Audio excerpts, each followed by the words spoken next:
What's up, my movie-loving friends? My name is Gilbert Ybarra, and welcome back to the Attic Review. Today's episode of Tar, I want to talk about a movie that nearly 20 years after its release is finally getting its due attention, and that movie is Murder Party.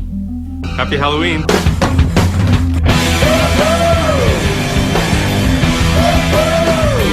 Everybody dies. This was released in 2007, and it thrills me that it is on Tubi, and so many people are talking about this low-budget masterpiece. Okay, masterpiece might have been a stretch. However, this movie is great considering they had no money to make this thing. But we'll get to that later. Quick synopsis time, my friends, so that way you know what this party is all about.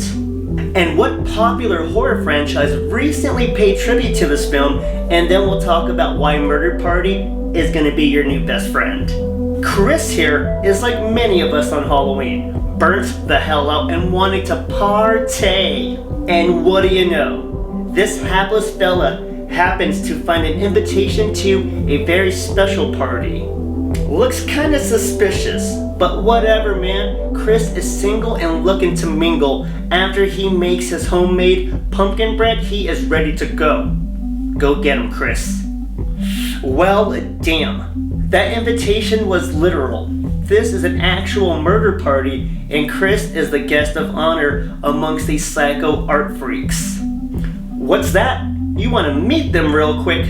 Alright, here is Paul, Lexi, Megan, Sky, Bill, and they are trying to impress the illustrious Alexander, whose grant offering is why they staged the party in the first place. But this is some Bush League amateur hour stuff going on around here, and the party madness begins with the pumpkin bread. Oh, you'll see. After a failed escape attempt, they decide to stab Chris to death at the witching hour. This poor guy just wanted to party. The art freaks pass the time until the witching hour by doing copious amounts of drugs, some of that weird sex stuff, and then extreme truth or dare. What could go wrong with any of those activities? Yup, that little recipe for disaster results in absolute chaos for these klutzy art fanatics as nasty truths are told and some deadly accidents start happening. And then it is complete anarchy, murderous anarchy as Chris tries to escape again. Does he make it? And on that note, if you have not watched the movie yet, please pause the video and come back. Because right now, we're going to talk about all the cool stuff that makes Murder Party amazing. First, I have to say how impressed I am with their sheer talent and what they could do with the most minimum of budgets. This crew had zero financial backing, so they had to be actors and production hands at the same time. Never seen any of these actors in anything besides this film, but they're so phenomenal. They're my new best friends. Their dialogue and banter are hilarious. There are so many oh shit moments where you're just shaking your head at what you just heard. Lexi and Psycho have an interesting mini conversation about a certain word and its effect on society. It's uncomfortable, but damn, it doesn't make you cackle. And then the other times, you just shake your head over what you just witnessed. For example, there's a particular sex scene.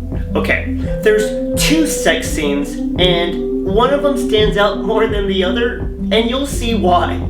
Let's not forget the shocking confessions during the truth serum game. Disgusting and embarrassing things came to light, like the victim and his story of how he, number two'd himself on the way to be a groomsman at a wedding. One of my favorite parts is the fact that the girl that dies first actually had a legit way to portray the art with a pinch of violence, but it would not have required Chris to be murdered to death. Sky had a plan, and then oops, her allergies to that pumpkin raisin bread took her out, causing the ensuing madness, and it's just ironically funny.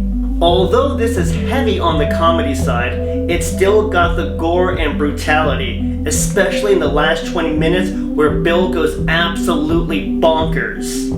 This dude really, and I mean really, loses his shit and goes to town with that axe. God damn. And even before Bill's little melee there, the party was already falling apart, and Alexander, all high as shit, ordered Zyko to start making bodies turn cold.